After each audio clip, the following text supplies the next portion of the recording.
На данном видеоуроке я хочу показать, каким образом можно настраивать тему. Принципы настройки многих тем, они похожи друг на друга, и тем не менее каждая тема, конечно, она отличается деталями настройки. В данном случае мы разберем один из вариантов новостной темы London Live. Я не знаю, каково мое произношение английского, конечно, естественно, не оригинальное, и тем не менее я буду говорить так, как я понимаю латинские или английские тексты. В данном случае у меня установлена эта тема в демо-варианте, и мы сейчас посмотрим, как можно настраивать эту тему.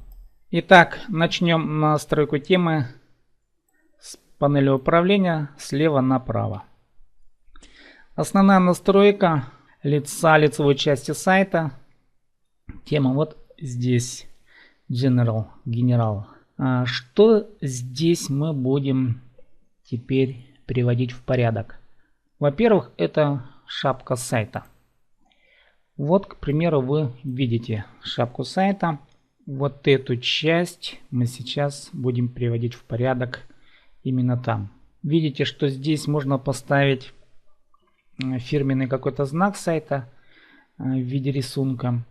И изображение мы берем, конечно, из библиотеки файлов. Предварительно необходимо подготовить. В какой программе, я не знаю, вы это сделаете. Нам нужно подготовить определенное изображение для того, чтобы вставить его вот в шапку.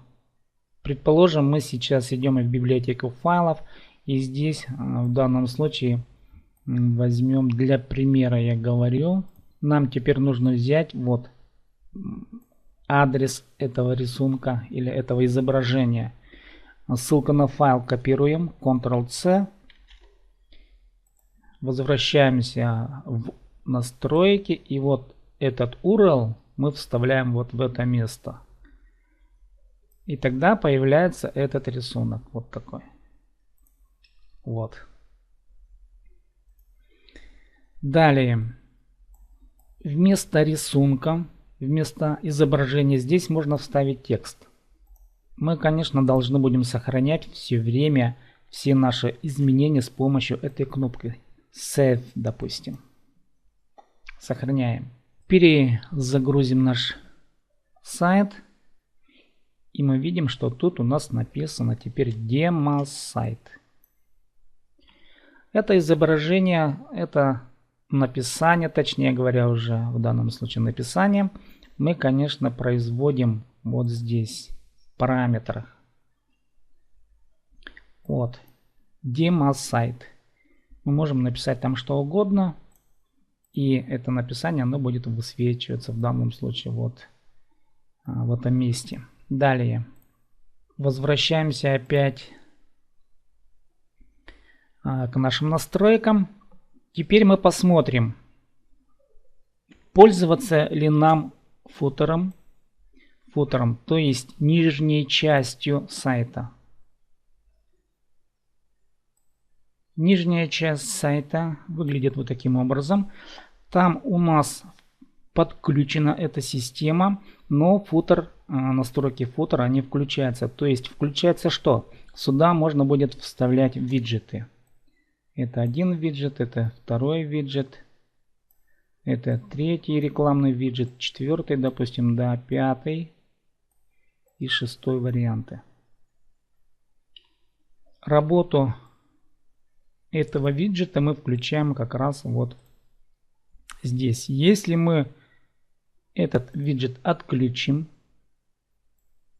предположим, мы его отключили, Disable, и опять сохранили. Перезагрузим наш сайт. И мы видим, что в данном случае все наши настройки теперь исчезли и виджетов нет. Поэтому включение футера или функции футера производится именно вот в части виджета. Футер виджет. Обратно включим и нажмем кнопочку Save, сохранить. Но вы уже знаете где-то сохранять, поэтому я тут окно уже не отпускаю вниз, для того, чтобы вы увидели. Это уже процесс постоянный для сохранения любых изменений. Таким образом, мы что здесь настроили? В данном случае мы настроили шапку сайта, вставили картинку. Давайте мы вернем наше изображение, image, лого, сохраним это дело, перезагрузим и посмотрим. Да, наше изображение опять к нам вернулось. Далее посмотрим следующее наше окошко. Нажимаем на стайлинг, на стиль. А здесь вы видите, что можно настраивать цвета сайта. В данном случае он бордового цвета, что футер, что вот эта вот часть сайта.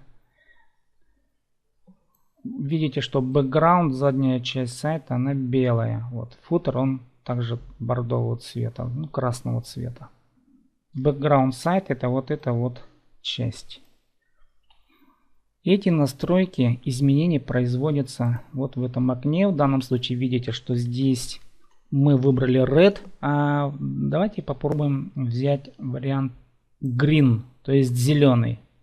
Сохраним его. Перезагрузим наш сайт. Ну вот такого темно-зеленого цвета теперь стал наш сайт и футер. В основном настройки цвета касаются шапки сайта, вот этой рекламной части, менюшной части, да, и нижней части футера. И эти цветовые изменения также касаются еще и заглавных букв названия текста. Таким образом вы можете вносить изменения в цветовую гамму вашего сайта. Правда, возможностей немного. Всего их 1, 2, 3, 4, 5, 6, 7 вариантов. Не более. Background, эту часть. Вот в этом окне мы настраиваем уже background. Конечно, надо будет загрузить какой-нибудь шаблон фона. Предположим, мы сейчас выберем некий фон для демонстрации. К примеру, вот эти вот капли. Теперь мы должны загруженный фон вставить в запись. Мы видим, что фон подгрузился. Давайте мы его теперь сохраним. И посмотрим, что у нас произойдет. Перезагрузим наш сайт. Видите, что фон сайта изменился. И он стал таким. Таким образом вы можете подобрать любой фон, который вам понравится, и совместить с идеей сайта.